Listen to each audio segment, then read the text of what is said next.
Okay, you guys are having fun? Tired? Yeah, I think it was a bit too long, right?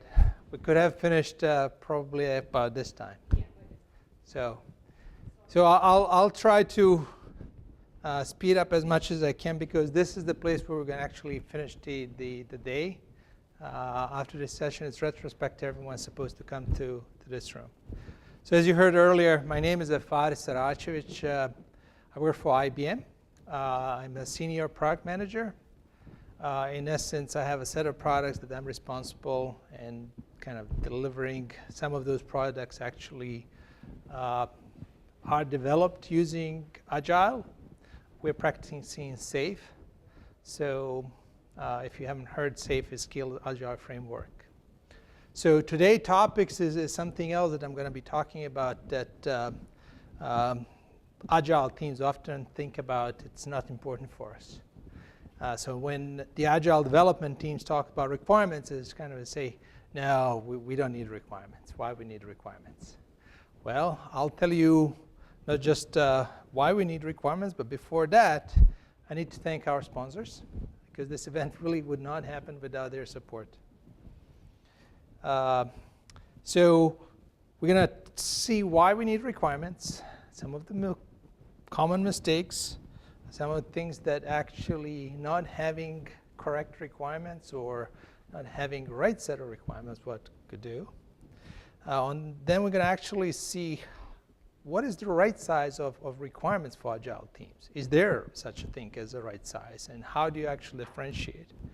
And we're going to talk about what's next. So I'm going to look at first what Agile is not. How many of you know what RUP is? It's a rational unified process. So I'm part of the Watson IoT group that actually builds rational tools. And RUP is definitely not Agile tool, because it was all about strict process, and it's a prescribed software development process in essence. So this is definitely not what Agile is. Another thing is, when we talk about Agile, you heard it through the day today, starting from Mari, is kind of a mindset that Agile pretty much can be anything. Yes, true. So definitely it's not a strict process, strict set of rules. But also you have to kind of watch from the other side is what Agile is, okay. So one of the things that I want to talk about is when you talk about Agile is how do you actually really incorporate your requirements definition into your process. What does it mean, and what's the right size? So seems like people are still coming. One of the things that we know, that we learned today at least, as we are developing new products, solutions, capabilities, we know that there will be a certain number of change that's introduced by our stakeholders, change that's introduced by something that we discovered about the architecture of the products we are building, change of the inner workings of a team, and so on. So change is a given. It's going to happen no matter what you do and what you try. But one thing we need to worry about is that we embrace the change, and we need to how to react to the change. So I'm going to take a look at Agile Manifesto that we kind of started when Ari was talking about. And Agile Manifesto basically says individuals and interactions over process and tools. In essence, how I translated, yes, we want to communicate, but use the tool to support you. So I hear a lot is we use the stickies. When you start as a small team, you are not familiar with Agile, sticky definitely help you. You need to be collocated. You need to kind of get the mindset of working as one team without specific roles. So it's your development team. But then as you're growing, when you start talking about Scrum of Scrums, sticky notes, and when you have geographically distributed teams, sticky notes do not work anymore. Why? Because you cannot teleport those stickies from one place to another place that easily, at least today. So what you need to do is, as I said, you need to start communicating, start embracing the tools to help you do your job better.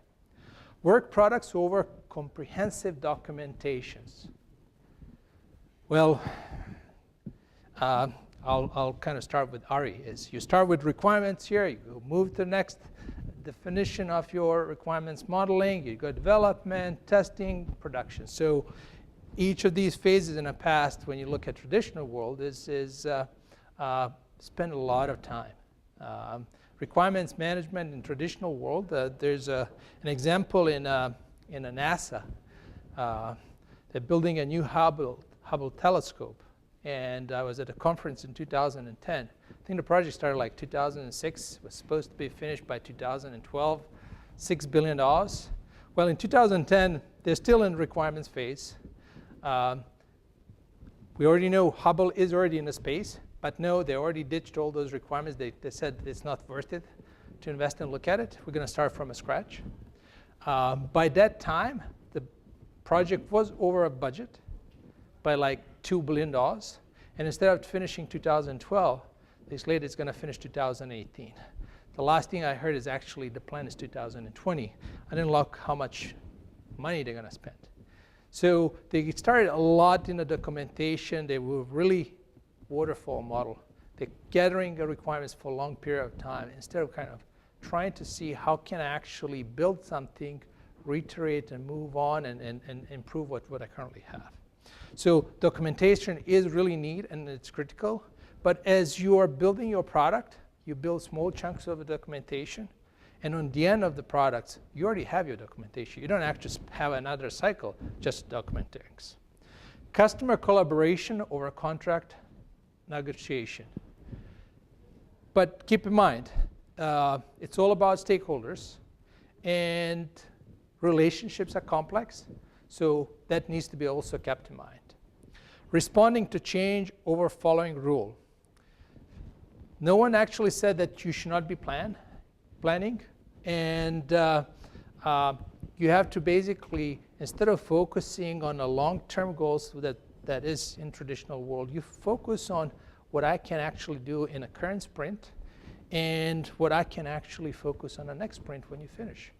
So it's a small chunk versus a big bite, and by the time you finish, like in Hubble telescope, you finish a telescope, but technology is already outdated. So whatever you start with your requirements, it's technology of 20 years ago. So why requirements are perceived a burden? Well, number one is people say there's no value. How many of you agree that there's no value in requirements? Good. I agree. So thank you for that statement. Seems like you have learned something today. No real use of requirements. Well, that might be the case. Sometimes people actually write requirements that really there's no use. But requirements are actually part of your documentation, part of how you actually build your products. So where's the developer, where's the testing team actually looking to find out what I need to develop, what I need to test, is at the requirement stage. So requirements should be used quite heavily during development phase. It could be reiterated, it could be changed, improved, and that's part of the process. And the last bullet, really, this is what I actually said. So why requirements are still needed? Well, unfortunately, we do not live in a simple world anymore. Number of lines of codes have exploded. When we look at it, for example, Mars rover, and kind of say, wow, that's a state-of-the-art technology. Well, it has nearly 16,000 requirements. GM Vault, 10 million lines of code. And when you think about now with the Internet of Things and how devices are interconnecting, everything is connected. You have multiple players, multiple vendors, and they need to talk to each other.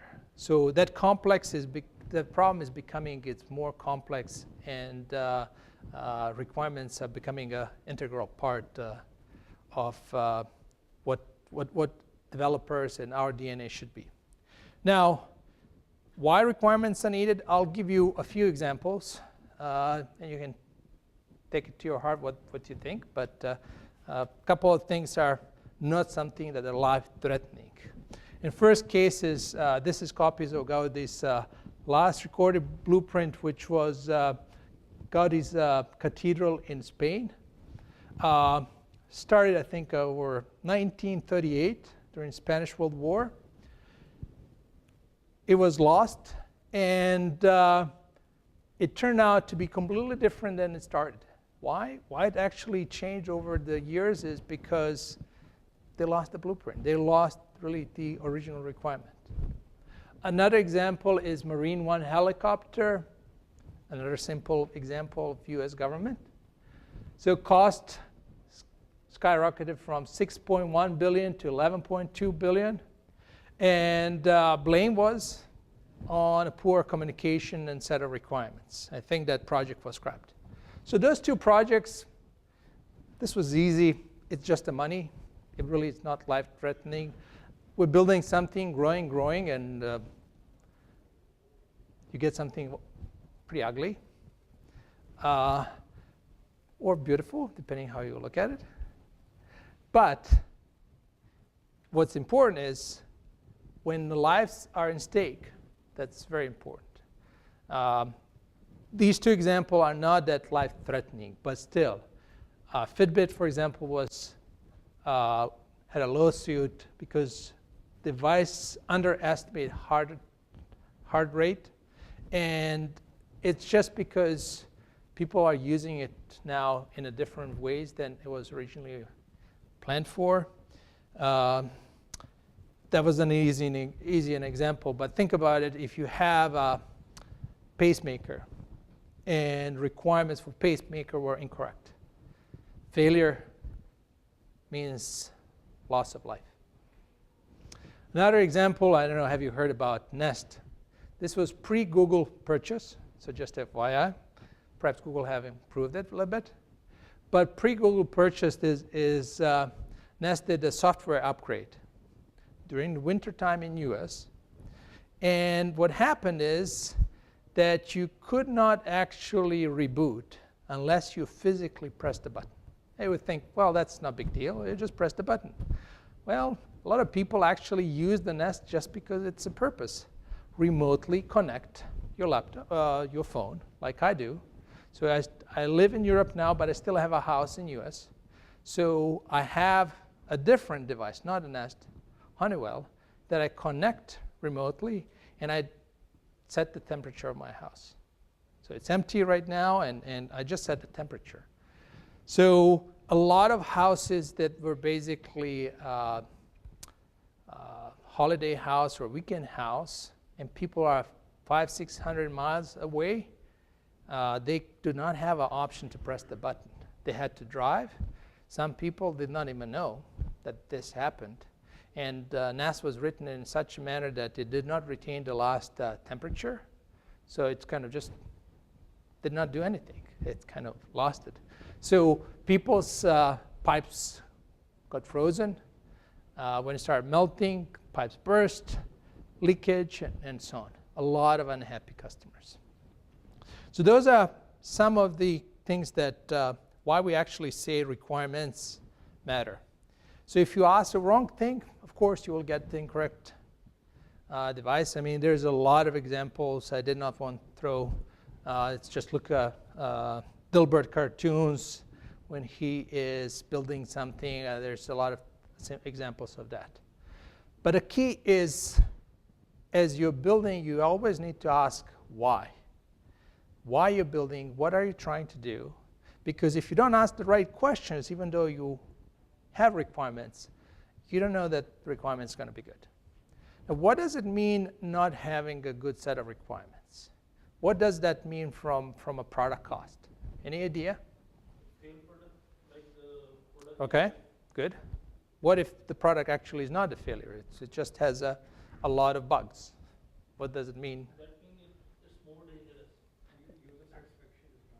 User satisfaction. What else is important? Not capture the market. Not capture the market. Cost is going to skyrocket. So having requirements correctly identified or issues in requirements that you identify in early phases is going to cost you pennies compared when you actually discover something in operation.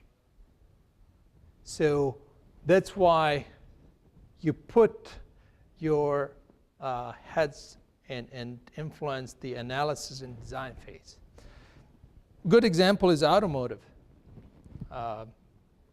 because that's where you actually see really where the cost of an automotive world comes in. So when you have a failure in one car and that trickle in like 5, 10 cars, immediately you have recalls. And those recalls are not 10, 15 cars, but 10, 15 million cars. And you need to fix each one of those. And that cost, it just skyrockets. And I can tell you that automotive industry is probably the best in writing requirements and investing a lot into having requirements resilient. So that's something that you need to keep in mind. And even though this is a 2007 study, it's still valid. So as you're developing, every time when you find a defect, depending on the process, it's going to cost you more. Why? Because when you're in operation, you have a support engineer records that information from a customer. That information needs to be now first verified. Can support really replicate the issue? If yes, I'm going to actually pass that to development. Development will again need to replicate and see what's going on, troubleshoot, debug, figure out where it's actually failure in the development process. Is it because of false requirements? Is it because requirements was not clear enough, not understood, and so on? So you see it kind of process becomes very long. From a customer perspective, they become unhappy. So satisfaction is going down.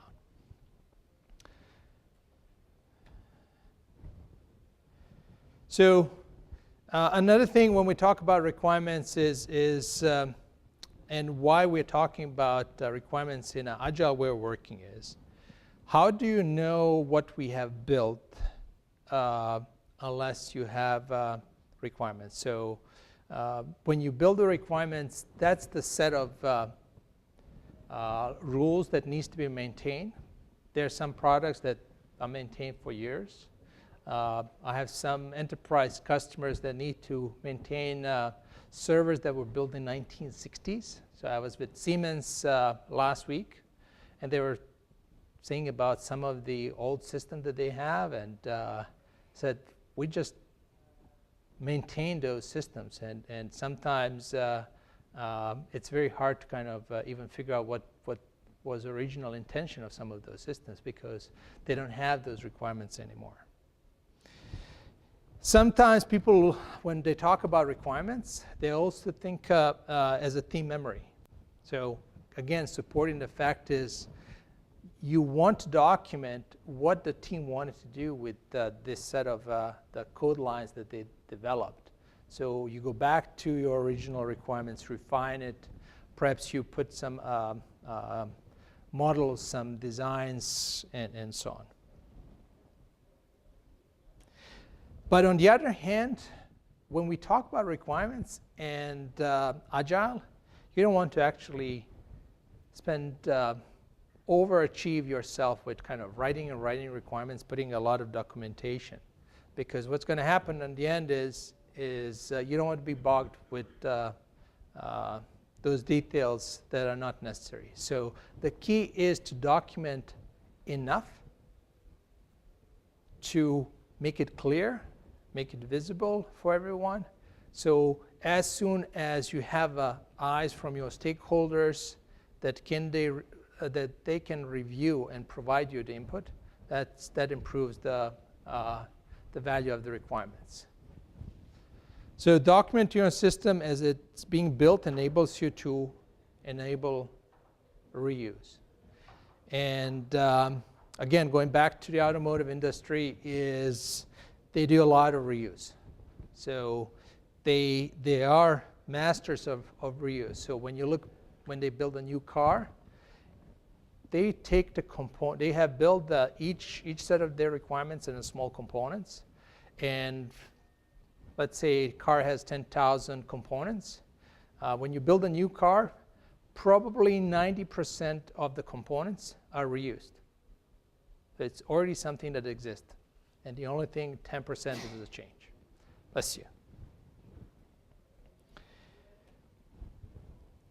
Another thing is, as we are working as an Agile team, we want to basically look at requirements as part of our feature team activities. So it started with the product owner. So product owner sets the vision. That's another set of, you can look at it, set of requirements. A vision, what are you building the products for? Product owner sets the product backlog. They prioritize it based on this information. You're actually building the product. Architects put the information about the architecture of the products. Is this consistent with the product owner vision? Where are we going with this product? And then development team gets further information so they can actually implement this. Now, that's easy to say, but really, in reality, what it does is it's a lot of links in the background, because you have a lot of components. And I'm going to talk about things that Fariz actually said in his presentation, if you attended, is Jira has a lot of different products. And someone asked the question is, okay, how do you actually trace this information? Because that's the key. That I know that requirements is tied to specific artifacts, diagram, and that implements specific story, task that's tied to my project backlog. And if I had well, actually there's a defect, but if I have a test case, that all that is linked. So linking the artifacts in any software development lifecycle is critical. It's critical because when it comes to the point that there's a failure in a product, it doesn't matter if it's life-threatening or not, you will be asked why it failed, and you need to trace how it happened and why it happened. And you better have the answer of how this was all linked, how it was developed, how it was tested. If there were change introduced, change better not start at development state. Change should start from requirements. And if there's a change from a development, you need to then update requirements and so on. And all that needs to be something that you can audit. So when you trace the information, you always ask yourself, when the change was made, who made the change, and why change was made. So that's another thing you should remember from this session. Another thing is, as you're starting to build a new product, your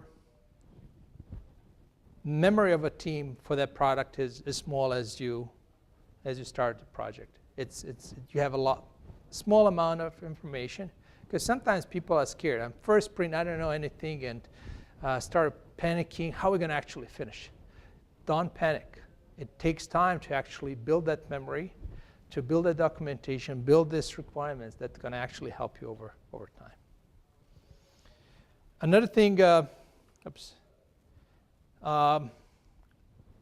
Agile perspective, sometimes you should look at requirements not as a strict piece of written statement, but any documentation that's associated, like textual requirements, even though it might be informal, that would be interesting from that perspective. Use cases, diagram, a drawing. Sometimes even people take a chat information to be part of their requirements. And then you want to really document something that's relevant. So capture the work as you work doing it, document your decision, and connect. We've seen the linking, connect the information that are important. Okay, we're going to be doing good on time. And then traceability is too much work. Well, going back to this information, you have all these artifacts now, and how do you actually connect them together? Definitely not a sticky notes. You need some kind of tool. And we've seen Fariz talking about Atlassian. I'm going to talk from my perspective what we can do. But really, it doesn't matter what tool you use. The tool needs to talk. And usually, you have actually multiple vendors. And these tools among multiple vendors need to talk. Otherwise, you're going to actually get in a big mess. If you try to do it yourself, if you're an end user and you try to create integration across multiple vendors, it's hard. Get someone who's specialist, some system integrator.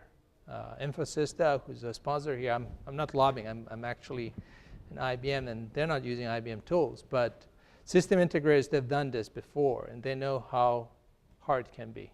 So make it easier on yourself. So I'm going to just go and quickly look at the 3 key challenges. Number 1 is product are becoming more complex. We have more and more software components, multiple vendors, multiple teams, IoT. You want to connect your traditional world with the Internet of Things, get them connected.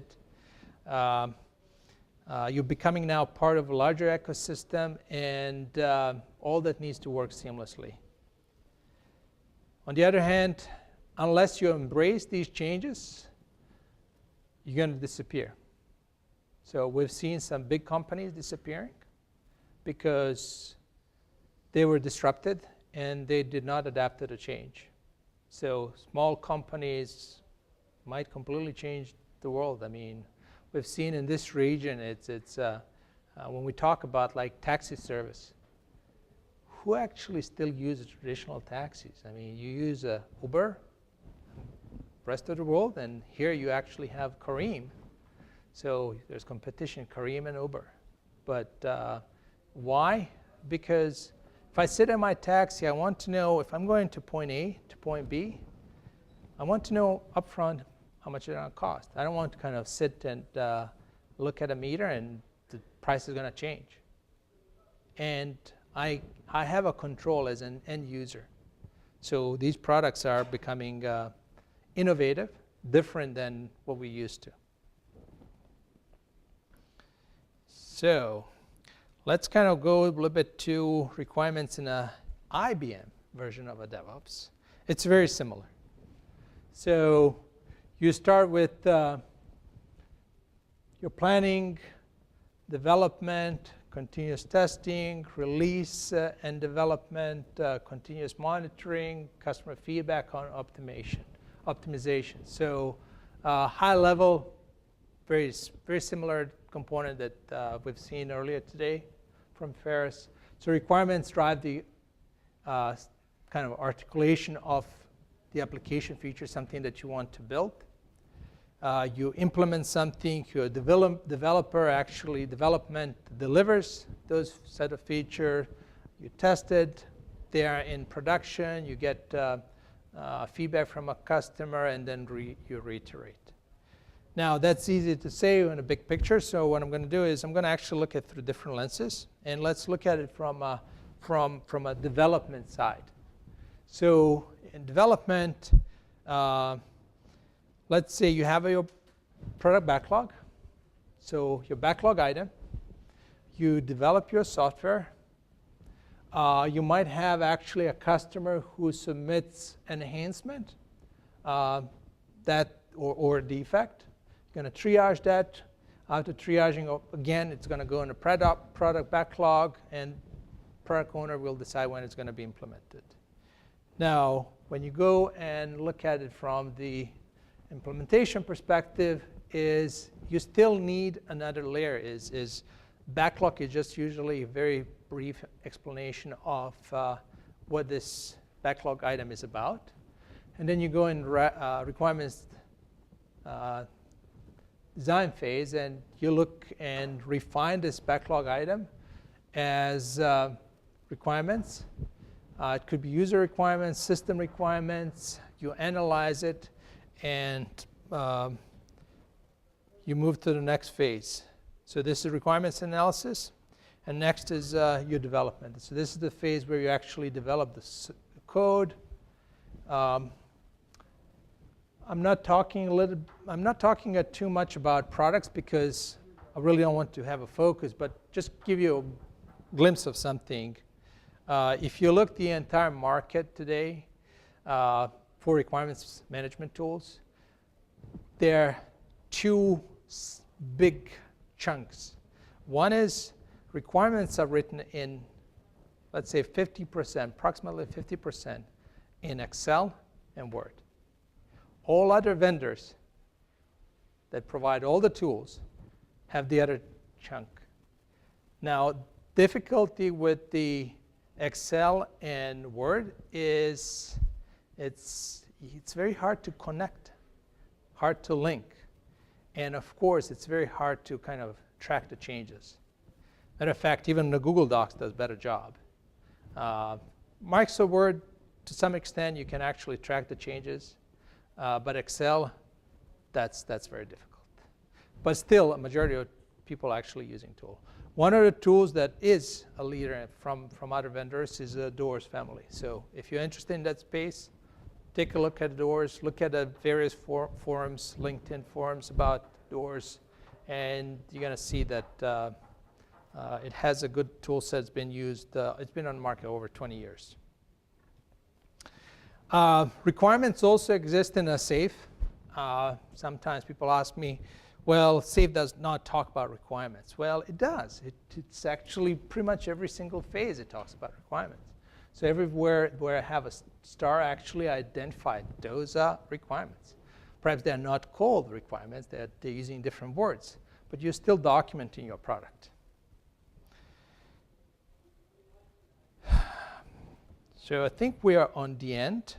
I'll skip this choices, and I'll just kind of jump into the two-size teams. And two-size team is really when you're deciding how do you actually, where do you actually write requirements and how much requirements is right for you. So I would say the small agile teams, and the size is not greater, probably 8 to kind of follow the less framework, is you can actually live with the simple tools. Agile will do it. We have Rational Team Concert. But in this case, it's not something it's something for unregulated, something that does not require compliance or audit purpose. Simple definition of what requirements is.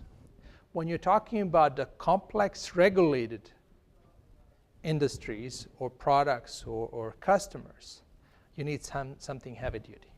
Because in that case, you are liable for everything that you deliver. And you better have a good set of requirements. So for that case you need a separation of roles, business analyst, development. You need a governance, something that's going to actually track the changes. You can actually see the histories. So when that car brake actually fails, and when the government body, 2 minutes, when government body requires to trace why it failed, that you have entire audit trail. So that's where I'm going to actually end today.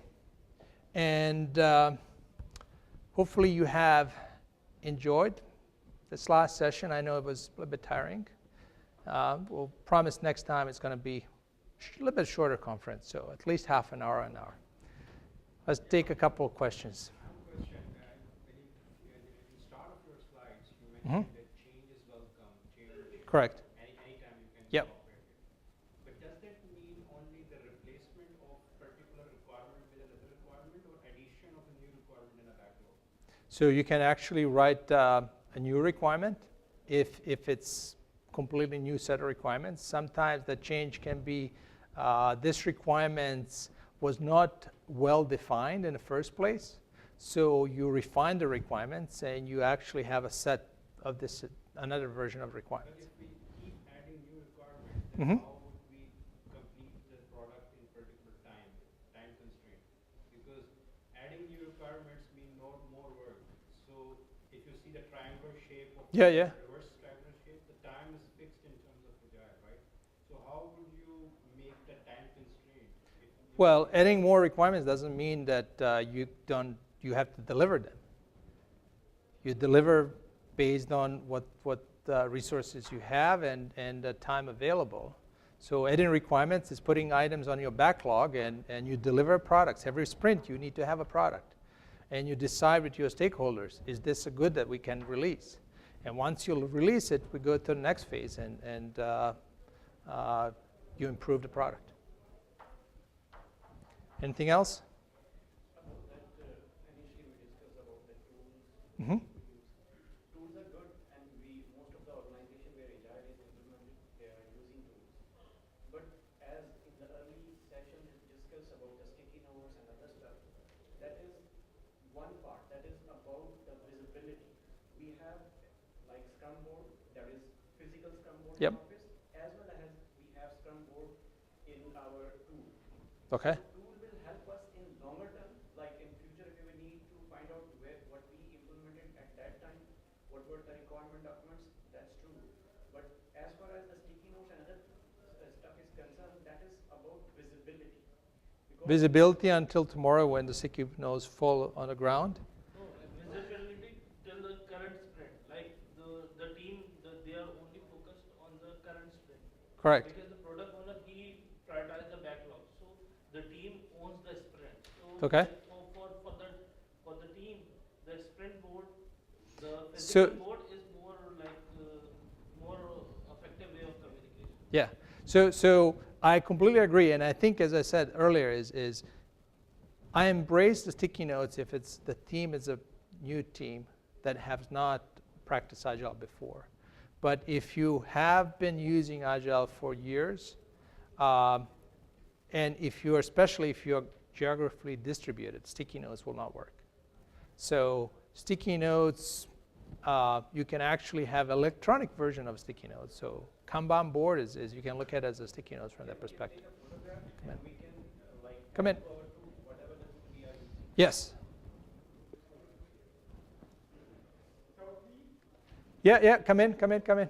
So don't leave anywhere because this is, no, two, right here.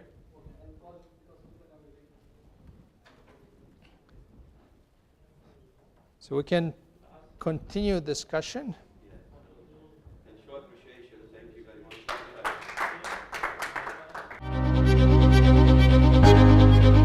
much.